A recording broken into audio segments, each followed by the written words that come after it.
Conchita, thank you for joining us. Well, it is Mental Health Awareness Week and the theme is anxiety. That's right. So let's talk about that. People will experience anxiety a lot in their lives, but there is a difference between a clinical diagnosis and, you know, those everyday bouts of anxiety. Yes. So could you explain the two? Well, I'm not a medical person, but I mean, generally, basically everybody experiences anxiety at some point, and it's a perfectly normal, it's part of the normal range of feelings that one experiences, whether because you're going for a job interview or you're waiting exam results, whatever. That's anxiety, that's normal. When it becomes a disorder is when the frequency and the intensity is such that it has a very negative impact on your life and you can't do the things that you would want to do because of this anxiety. So you've, in your press release, you highlighted the difficulties in accessing talking therapies through the GHA. So how are most people with clinical anxiety being treated at the moment?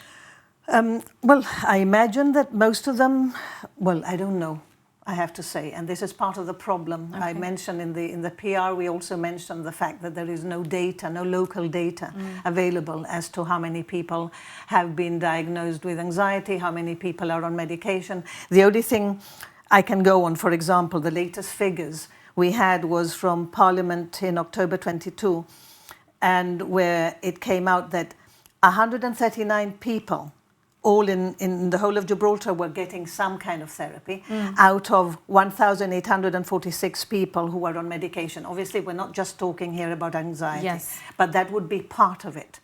People with a very serious form of anxiety might be treated with medication too.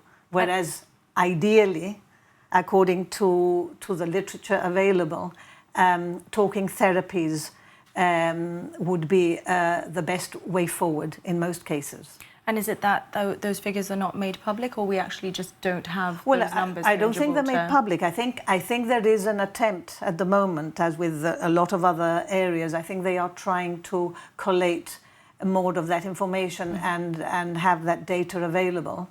And I actually asked about it in a GHA meeting, about an hour ago, and I was told that there was no reason why this information shouldn't be made available quite soon, because it would be very useful to have, you know.